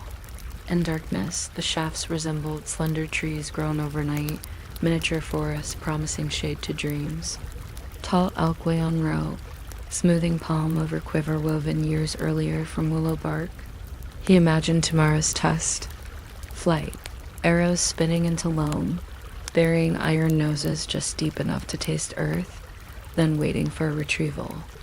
He pictured the retrieval itself as conversation arrows advising adjustments, invisible except under patient gaze. If you consider sleep now, think of arrow-making sequence, selection, heating, straightening, binding, curing a procession, lacking climax, where each step answers the question posed by the previous motion. Envision shafts rolling on hide, wobbling less after each coaxing, feathers splitting, soaking, settling into line, sinew twisting, singing under tension, pitch, melting and hardening with imperceptible sigh. Let your thoughts follow that spiral wrap, figure 8 around wood and quill, moving steadily forward yet crossing back briefly, like breath that leaves then returns richer. And when arrows rest in their bundle, vibrating only from memory of handling, allow any lingering wakefulness to join them aligned, balanced, quiet, awaiting some gentle dawn before it chooses to fly. The world watched Neil Armstrong step onto the moon, but very few saw what happened after he turned because the tape, it ran out, the backup froze, and someone started recording over history. Asterisk early summer on the northern plains delivered a kind of gold no miner ever pocketed. Just a hush of tall grass heads swaying under sun that had ceased apologizing for its brightness. During Miss long shining days, when the midday heat pressed thought into idleness, the village accepted a task perfectly suited to intentional dawdling, crafting rawhide containers known as parfleches. Tougher than tanned hide, yet lighter than bark baskets, these folded envelopes carried dried meat, spare moccasin solace, and occasionally, if you listened carefully, a family's collective exhale of contentment. Tonight we unfold the parfleche, process crease by deliberate crease, lingering at each stage until even the grass seems to nod in shared drowsiness. Work began not with hide, but with chalky earth. Curved arm and willow woman walked to a sandstone outcrop north of camp, the rock. Face streaked with mineral whispers, white from kaolin, red from iron oxide, yellow from ochre nodules dreamt into existence by ancient inland seas. They extracted mineral flakes by tapping the stone with antler hammers, catching shards in willow bark trays. Each shard sang a ceramic ping, quickly swallowed by open prairie. Back in camp, they ground flakes into powder using a metapped slab. Warmed by sun, the slab's surface, pitted like old honeycomb, held pigment dust which they mixed with melted bison tallow to create paint thick as quiet approval. Hide selection followed. Blue blanket and tall elk retrieved 2 buffalo cow hides cured last winter by cold air and diligent scraping. Unlike moccasin leather, parfleche demanded stiffness, so hides were left raw and now resembled parchment strong enough to rebuff casual curiosity. The pair soaked hides briefly in river eddies to soften just enough for cutting, then stretched them on a frame where children helped pack wet earth. Around perimeter post earth served not only as anchor, but as invitation for tadpoles to inspect. Shimmering reflection, one stamp hides flattened under sun, willow woman measured rectangles. She used a measuring cord woven from dogbane fibers knotted at intervals, equal to the distance from her wrist crease to tallest fingertip, with a bone. All, she marked cut lines, 2 rectangles for main flaps, 2 narrower strips destined as side gussets. Curved arm followed with a flint blade, slicing hide with strokes slow enough that passing grasshoppers had time to change direction mid-hop. When pieces separated, edges curled slightly, and enthusiasm tamed later by warm stones, painting occupied. Midday shade. Inside a lodge cooled by rolled-up smoke flap, the women laid hide pieces hair side down on a reed mat.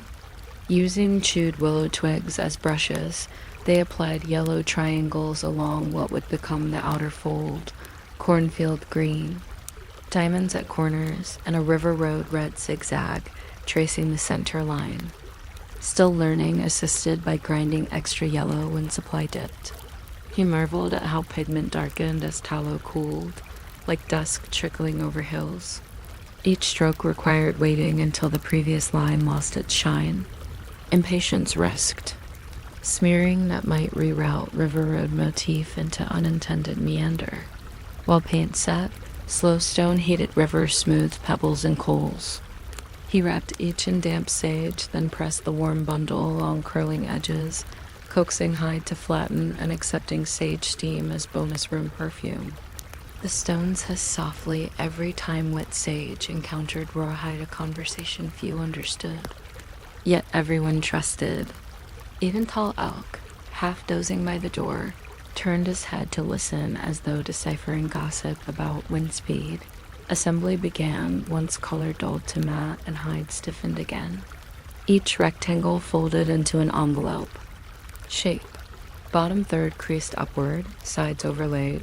Top third designed to fold down later like lids on sleepy eyes. Creasing required scoring with bone folder.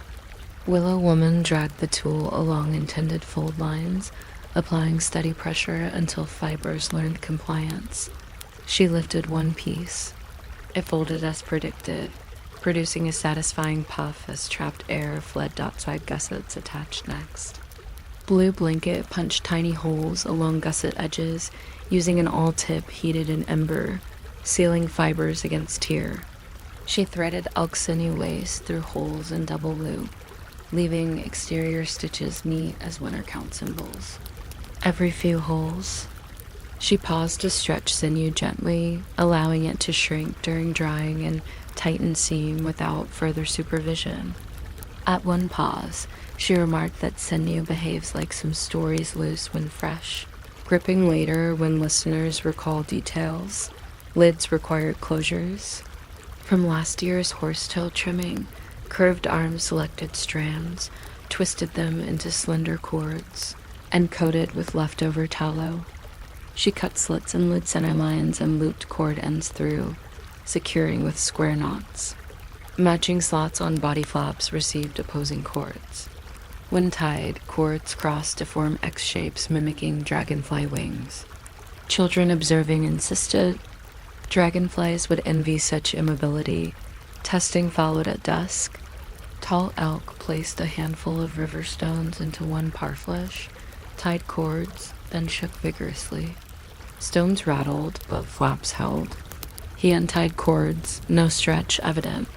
Blue blanket filled another with dry choke cherries, folded the lid, and rolled it across lodge floor. Not a choke cherry escaped.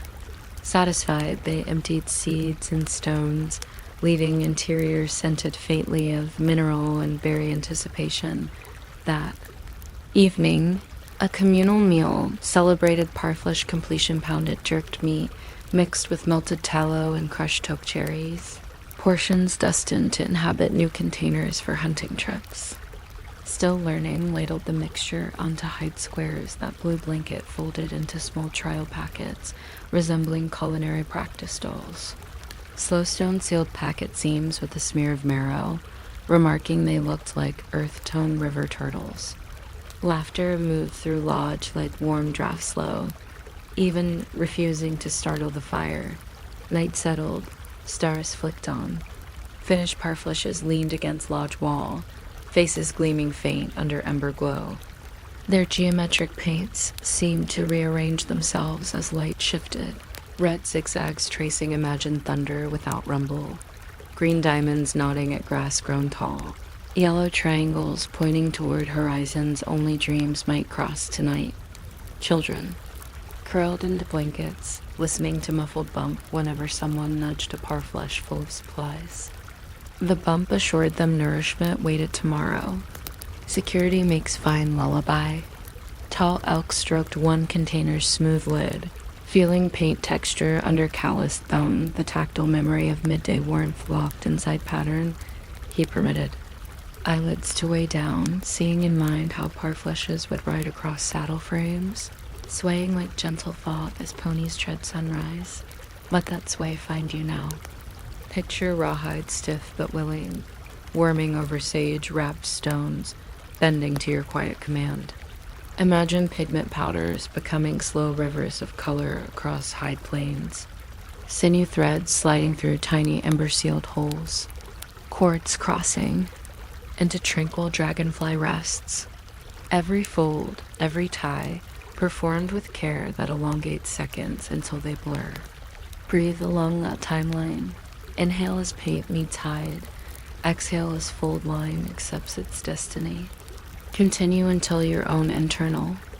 Supplies settle into their parfleche of sleep, snug, cord-tied, rattling no stones as night rides on.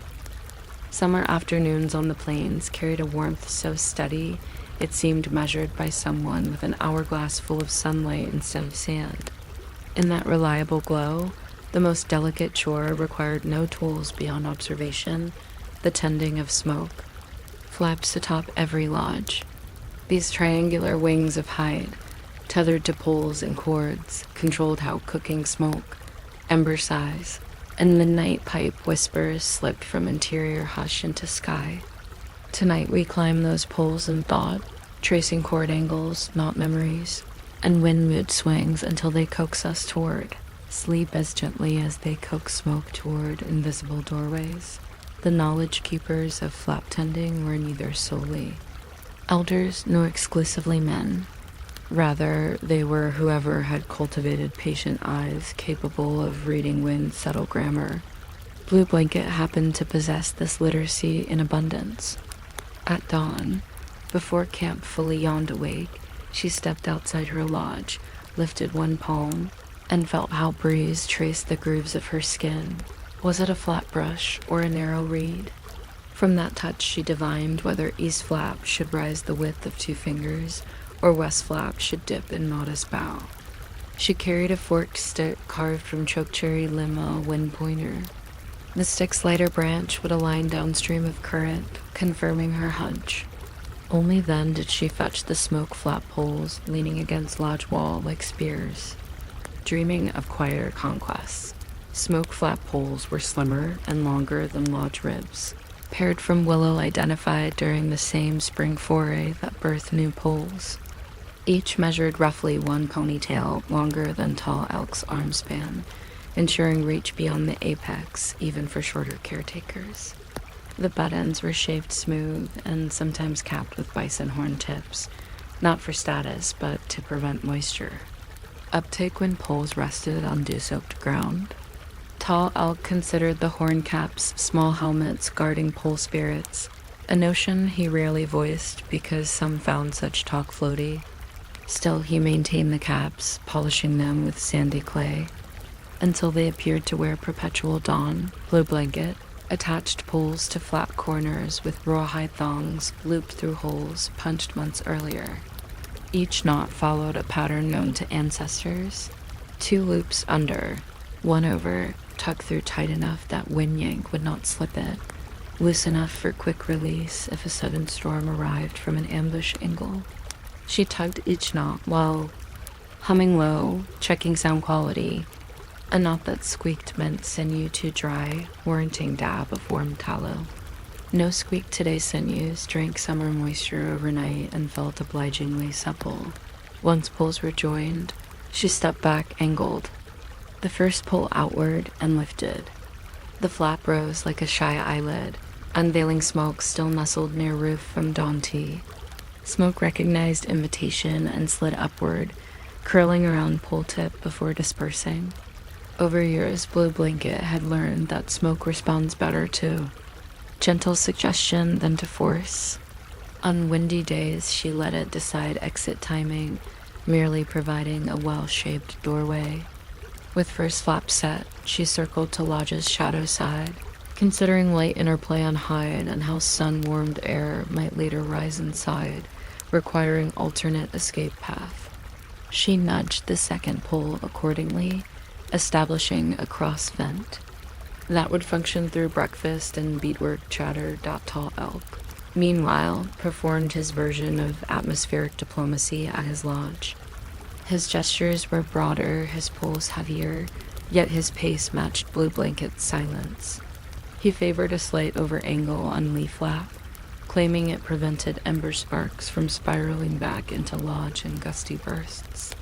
Slowstone visited briefly, offering comment that spark return indicated spirits craving conversation. Tall Elk chuckled, retorting spirits should use door like everyone else. The banter floated above lodges, harmless as drifting down by mid-morning campfires peaked. Still learning added chokecherry chips to stew kettle, producing smoke with sweet undertone. That sweetness traveled upward, testing Blue Blanket's earlier settings. She watched plume rise and steady ribbon through gap. Satisfied, she returned to her beadwork. Yet flat, tending demanded periodic check-ins. The sky behaves like a patient who conceals symptoms until midday. Around noon, clouds muscled from southwest, pushing breeze a few hand-widths clockwise. Smoke ribbons wobbled, signaling adjustment time. Blue Blanket pressed her wind pointer stick into soil. Lighter branch leaned southeast, confirming shift.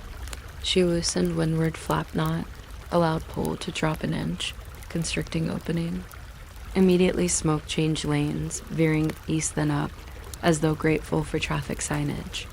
She secured knot, tying extra half-hitch named rabbit ear for loop form to resist rising gust potential. She dusted palms on hide, feeling static. From brush contact, a private handshake with Lodge. Across camp, curved arm preferred marking wind shifts by observing parfleche cords hung on drying rack. When cords trembled equally, she assumed symmetric flow. If one side flopped, she mirrored Blue Blanket's adjustments. Sometimes two caretakers would simultaneously alter flaps, creating choreographed dance of poles dotting camp silhouette. Outsiders might mistake it for signal code. In truth, it was less about messages than maintaining interior calm.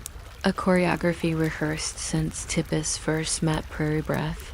Afternoon heat sometimes stilled wind altogether. On such days, lodge interiors risked feeling like ovens. Solution: lift both flaps high, crossing poles overhead until they resembled antlers framing smoke hole. Blue Blanket performed this cross lift rarely, mindful that too wide a gap invited curious insects and stray sparks from neighboring fires. But when sun roared bravely, she chose cool over caution. She and Still Learning stood inside, watching sky appear closer through expanded opening. Light entered as luminous column, illuminating suspended dust motes that drifted like tiny parfleches, voyaging nowhere. Evening introduced new problem. Downdrafts as temperature gradients reversed. Smoke now attempted descent, clinging to Lodge. Wall and lazy eddies. Blue Blanket preempted by dropping leeward flap until edge aligned with sun-dipped horizon. She fanned smoke outward with squared rawhide, persuading it to follow Door's encouragement. Night's first cricket call marked success. Crickets disliked smoke-heavy air and waited for clarity before vocalizing territorial sonnets.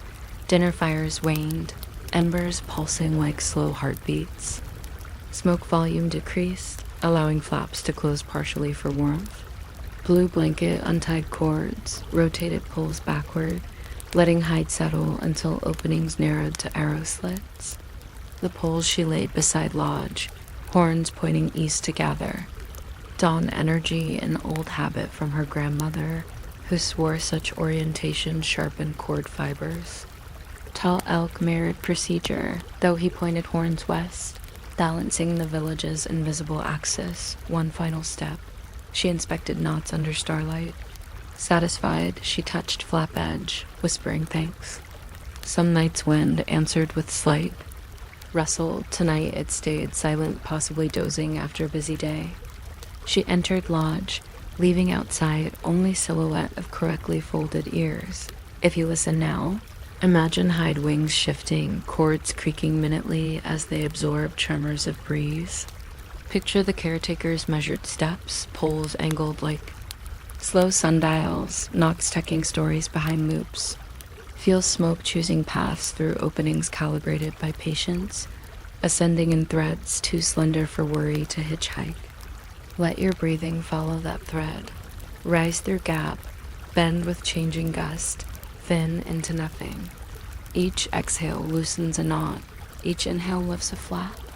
Continue until inner chamber of thought ventilates evenly, embers dim, poles rest, and wind pointer branch drops, still indicating at last. No adjustment is needed because dreams already know which way to drift. When July's heat matured into something closer to languid assurance than mere warmth, the village discovered that nights on buffalo robes felt uncomfortably muggy, the hides retaining sun-baked memory long after stars reclaimed darkness. That was the season for weaving summer sleeping mats broad, breathable panels of cattail and prairie cordgrass that would lie between dreamers and earth like gentle promises of ventilation. Crafting these mats required no heroic strength, only patient fingers, keen eyes for reed uniformity, and an appreciation for monotony elevated to art.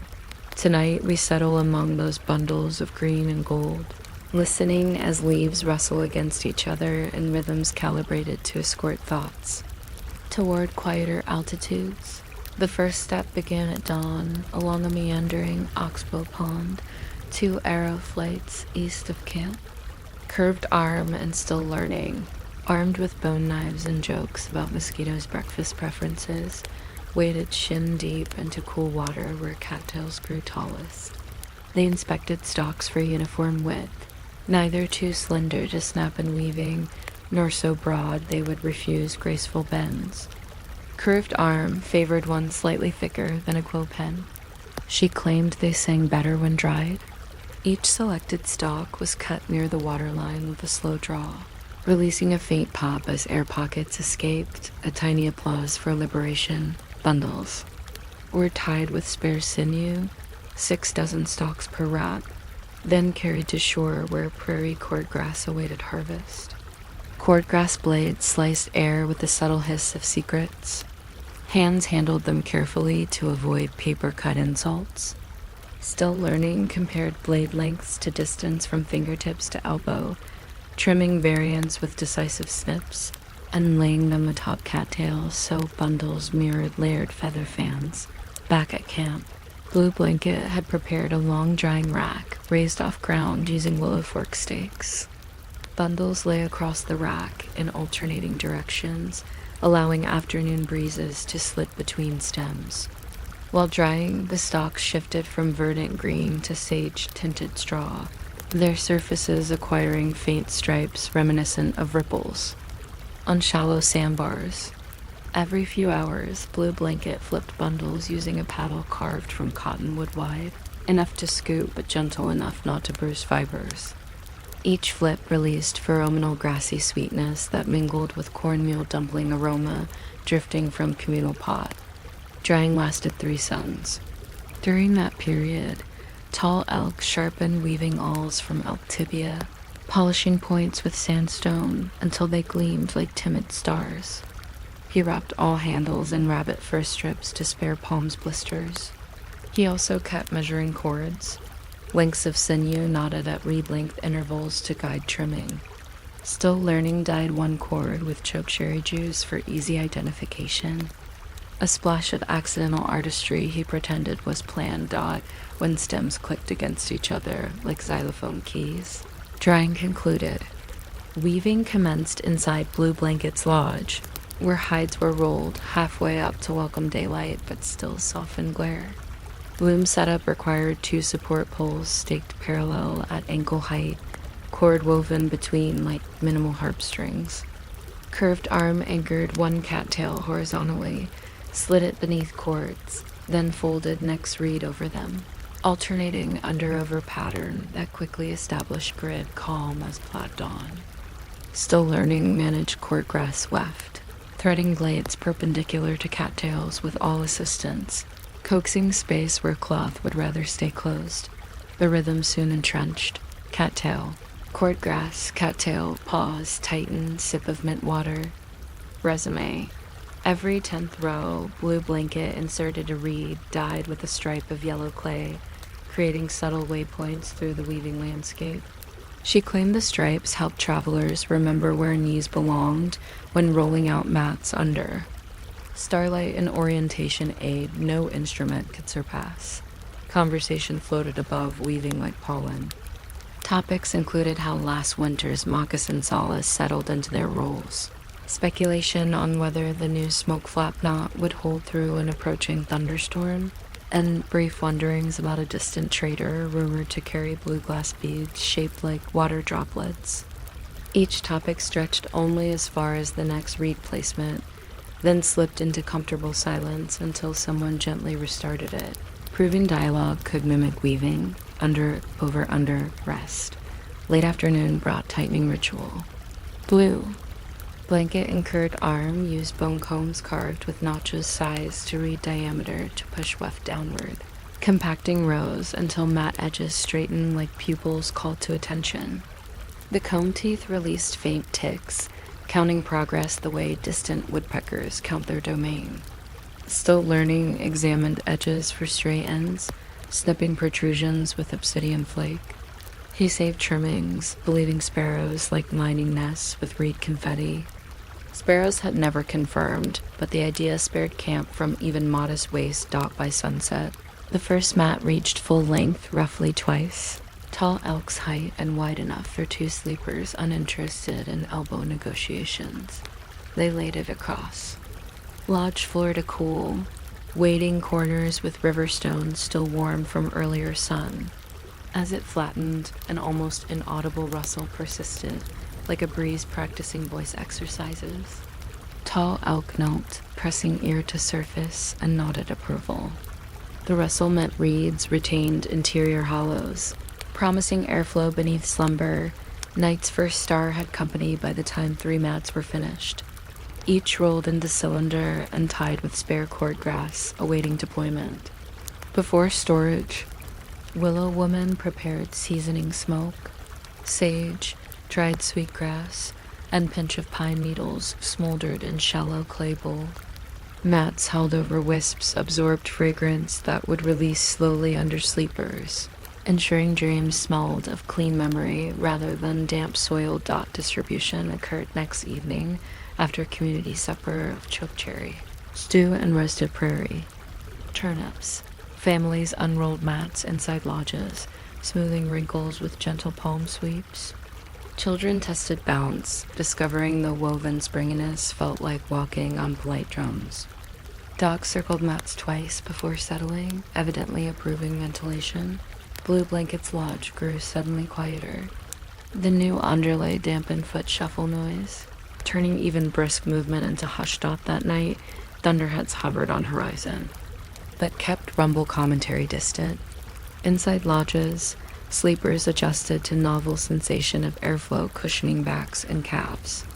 Some reported hearing grass across mat, amplifying heartbeats into oceanic hush, an unlikely yet soothing transformation.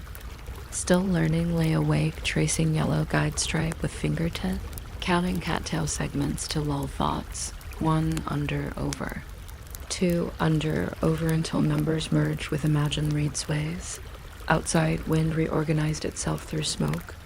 Flaps, meeting less resistance than before, thanks to mats absorbing internal heat. Blue Blanket, half awake, noticed how smoke from midnight ember drifted straighter upward, as though grateful for clearer runway. She considered that perhaps each improvement, new pools, fresh saws, crisply folded parfleches, and now breathable. Mats were not separate episodes, but chapters of one long conversation with elements. Satisfied, she dismissed thought, allowing Reed Russell to escort her toward deeper night dot as dreams settle over you. Visualize cattail stalks bending under bone knife, releasing watery applause, bundles drying until they learn straw melody. Read, and grass weaving in patient chests of under-over moves. Hear bone combs click, awls whisper between fibers, mats unfurl with sigh of pages turned an unhurried book. Align your breath with that pattern. Inhale across cattail, exhale along cordgrass, tighten, pause. Let warmth dissipate through imagined woven floor, raising mind above any lingering heat of day. By the time thunderheads finish rehearsing beyond, far ridges, your own night will feel vented, scented, counted by stripes marking distances only dreams measure. By late August, when shadows grew longer than questions and the prairie sun tamed itself into something politely golden, the village eased into preparations for autumn movement toward buffalo grounds. This shift did not happen abruptly. It unfolded through an almost ceremonial inspection of travois, the wooden I-frame sledges drawn by horses or occasionally obliging dogs. Travois might appear rugged, but they possessed quiet preferences. Lashings needed renewal. Crossbars wanted gentle persuasion back to symmetry, and rawhide sliders begged a refresher coat of tallow to glide gracefully over grass gone straw stiff. Tonight we wander through that incremental checklist, each knot tightened with such deliberation that your own eyelids may find themselves following suit. The day's work began under a cottonwood whose leaves vibrated like lazy tambourines in, wind modest as a whisper. Tall elk and slow stone hauled last season's travois frames from their lean to shed, dragging tips across soil to draw faint arcs reminiscent of parfleche diamonds stretched by travel. Still learning tagged along carrying a leather bundle of tools, bone awls, sinew spools, a wedge of obsidian honed thin as campsite gossip, and a small pot of rendered bison tallow scented with sage. Blue Blanket brought a reed mat to sit on, reasoning that inspections offered fine vantage for evening cloud gossip. Each travois wore the memory of journey scuffs. On aspen poles were rope route, faded ochre symbols, arrows, crescents, simple. Spirals applied last autumn to denote ownership or perhaps just artistic restlessness. Slowstone propped one frame against cottonwood trunk, sighting along poles to gauge straightness. Over winter storage, humidity fluctuations had nudged wood into slight bends, using the same warm stone method reserved for straightening arrow. Shafts, he heated trouble spots with embers cradled in metal ladle, then applied slow pressure until poles sighed back into cooperation. He claimed poles communicated willingness through subtle creaks. If creak resembled split firewood, he would stop, but today the notes arrived mellow like old floorboards warming. Meanwhile, tall elk attended lashing triage, rawhide bindings securing. Crossbars had dried to the brittleness of sugared frost. He flicked one with fingertip. It snapped, leaving a confetti sliver drifting earthward. No surprise. He uncoiled fresh sinew, dampened it in a gourd of warm water, and spun fibers together. Unthigh it into cord thick as blade of buffalo grass. Each binding involved wrapping 6 turns around pole intersection, reversing direction twice to lock tension, then tucking tail under previous wraps. He pulled until sinew hummed, pausing only to smear tallow with thumb so the knot would dry smooth and resistant to fraying. Nearby, Blue Blanket tracked his progress by counting knots aloud in monotone, an incantation for steadiness rather than scoreboard dot at midday. They paused for chokecherry pemmican and cool water drawn from rivers shaded by goat willow. Water tasted faintly metallic, courtesy of iron-rich soil, but quenched thirst with undramatic competence. Blue Blanket noted cloud shapes drifting overhead, diagnosing wind's intention for following morning gentle, westward favorable for testing. Sled glide along prairie stubble. Still learning, chewed pemmican quietly, eyes studying lashings for pattern repetition. He liked how each knot overlapped at slightly different angle but held equal trust. After meal, Focus shifted to slighter skins, the broad rawhide triangles stretched beneath travois poles to serve as skids. Over time, these hides stiffened and cracked. Blue blankets sprinkled them with water until surface darkened, then folded hides back and forth along grain to regain pliability. She warmed tallow in shallow clay bowl, adding pinch of pulverized sweetgrass just for scent. With deerskin cloth, she massaged mixture into pores, movement small and circular, like coaxing story details from reluctant elder. The hide drank sap greedily, color deepening to toasted almond. Slowstone assisted by lifting edges so treatment reached undersides, ensuring Tamara's drag would slip rather than grab. Still Learning's assignment was to inventory bone. Spacers, small cylindrical inserts wedged between crossbars and cargo decking to prevent chafing of parfleche corners. Some spacers had splintered. He replaced them with freshly carved elk cancellous chips, drilling pilot holes using all twisted. Under his foot for leverage, he filed spacer edges on sandstone, smoothing to caress rather than bite leather straps. Each new spacer he eyed for symmetry, tapping ends until bone produced a ring equal in pitch to its neighbor, an improvised xylophone determining readiness dot in late afternoon. The crew erected a tusk course, a 50-pace stretch of bunchgrass, trampled into corridor wide as pony flank.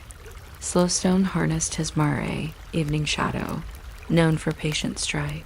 They loaded travois with 2 bundles of dried meat and 1 parfleche of spare moccasins, approximate to upcoming journeys typical. Cargo. Evening Shadow walked, hooves crunching seeds. The travois skis whispered she, leaving faint twin lines. Tall elk jogged alongside, watching lashings for wobble. None twitched beyond normal bounds. Halfway mark, Blue Blanket signaled halt and inspected crossbars, cool to touch, bindings firm, hide underside free of heat gloss. Success recorded not on hide, but as collective nod evening approached in lavender gradient. They unloaded cargo, leaning bundles against cottonwood.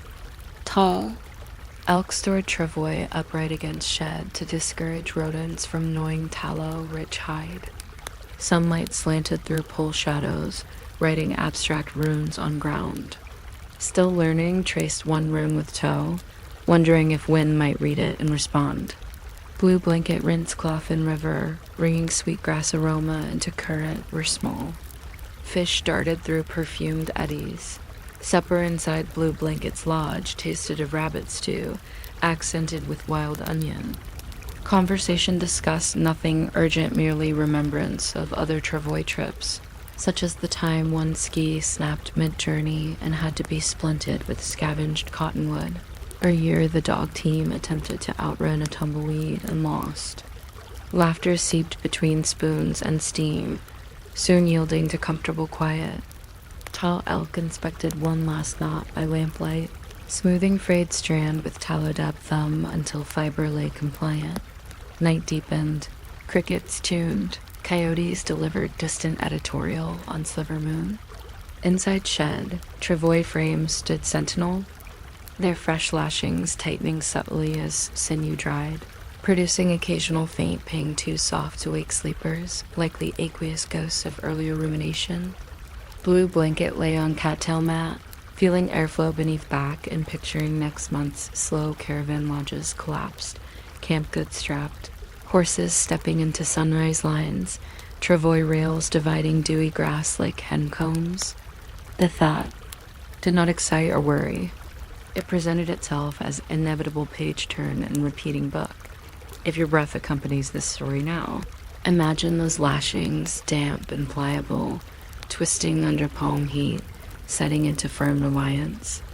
Visualize rawhide skis sliding along forgiving earth, leaving parallel punctuation marks hardly worthy of exclamation.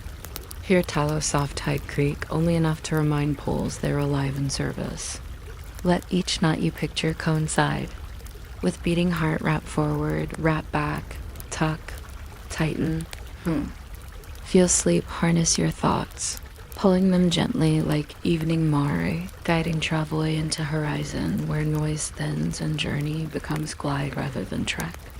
When thoughts attempt to jostle, recall bone spacers at crossbars, buffering jolts. Restoring calm alignment, glide there until morning sun lifts shadows off documentless memories, and you, lashed gently by rest, stand prepared for travel of another quiet day.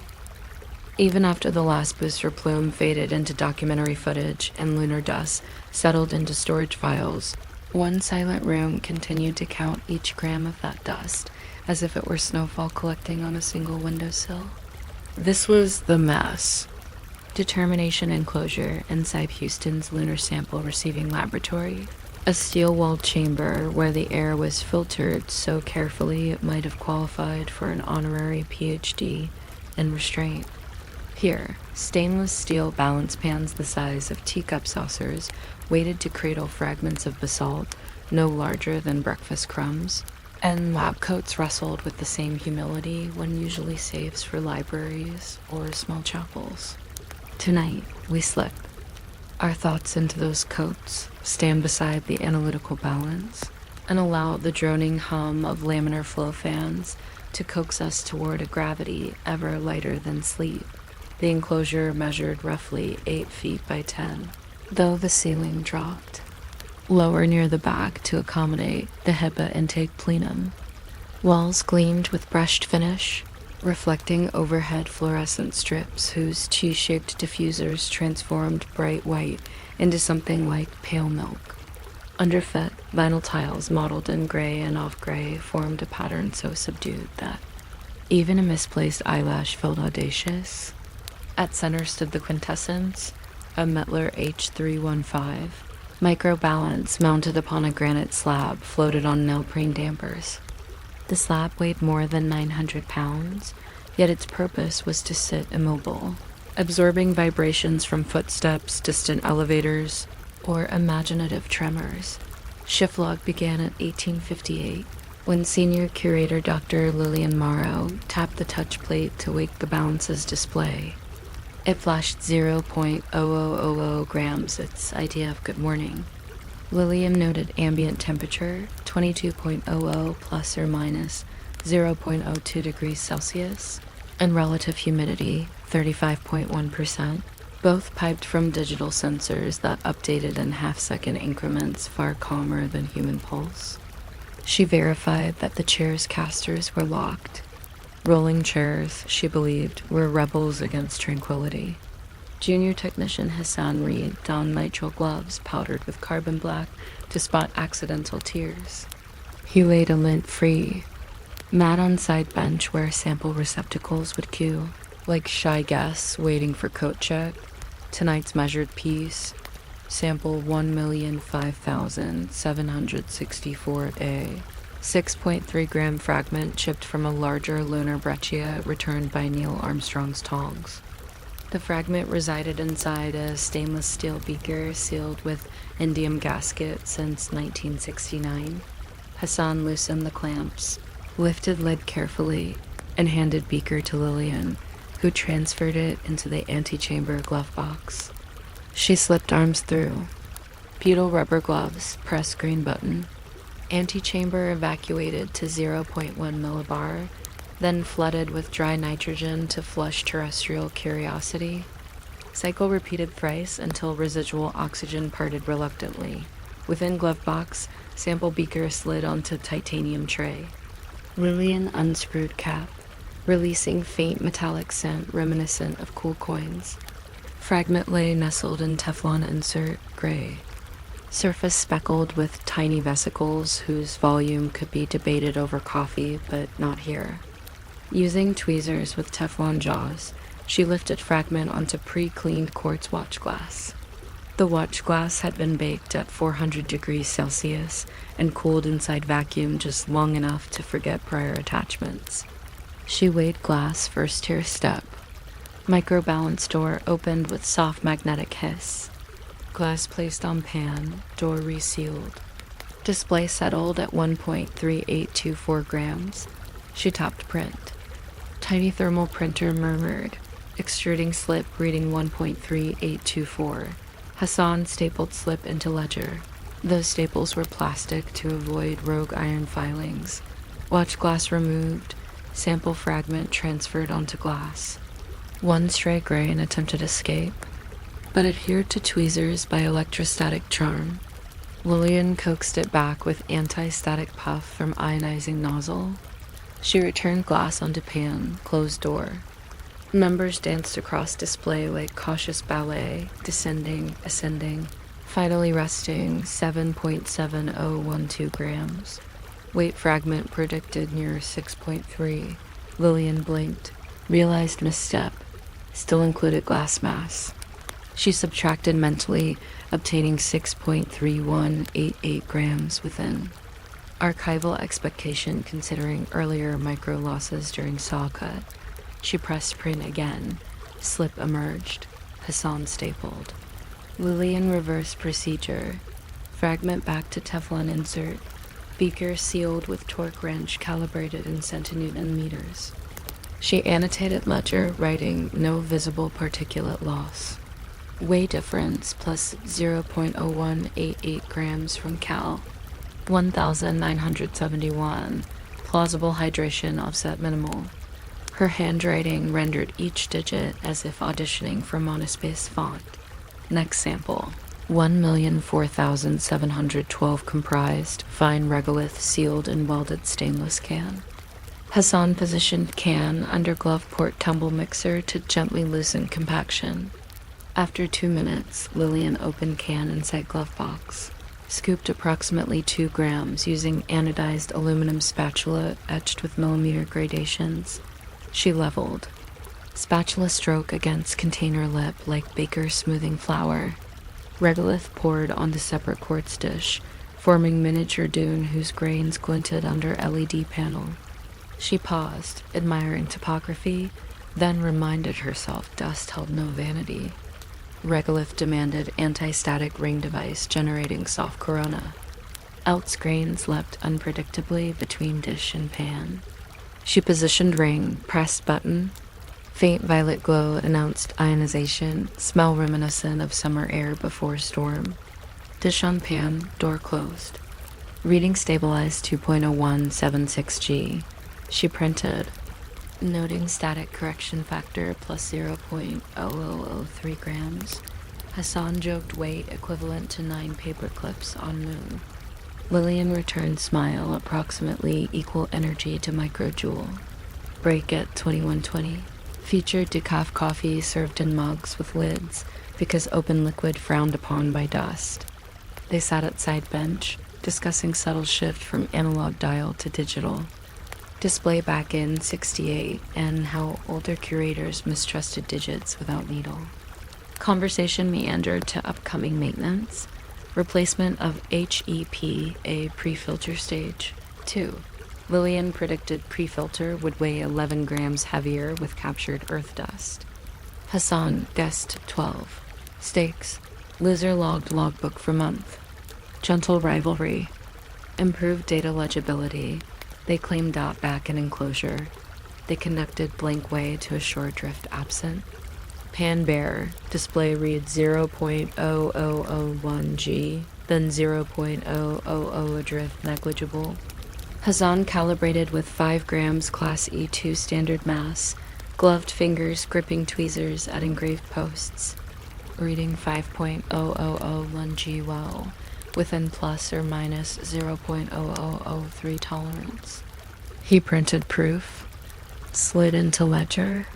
Calibration noted. They resumed with last sample, witness plate, a small disk exposed to inside of command module to monitor contamination. Plate weighed 3.0008 grams in 1969. Tonight, 3.0010G, increased 0.0002 grams, attributable to atmospheric moisture absorbed during Year 5 canister venting test. They filed annotation, accepted measurement, cleanup phase. Lillian wiped balance pan with ethanol damp lint-free tissue, rotated pan support 90 to inspect for trapped grit non-visible. She closed glove box door, initiated 3 cycle. purge to flush any errant terrestrial breath. Nitrogen hissed, pressure gauge needles bobbed, then settled like drowsy compass. Hassan vacuumed enclosure floor with portable HEPA wand at side like resigned accordion. He collected precisely 0 debris. Still, he logged action.logbook, concluded at 2305. Total dust liberated, negligible. Total mass recorded, 11.3374 grams. New verifier signals, LMHR. They closed ledger with satisfying thump subtle as falling postcard. Printer's roll nearly spent. Hassan replaced thermal paper, tearing leader off with crisp rip blast outgoing drama of evening dot lights dimmed. 50% for overnight energy stewardship. Displays glowed faint teal. Balance clicked off after self-test chirp, but granite slab, true to nature, stayed stoic. Lillian and Hassan removed gloves, depositing into waste bag, destined for incineration matter returning to cycle. Earth. Dust envying lunar dust's VIP status.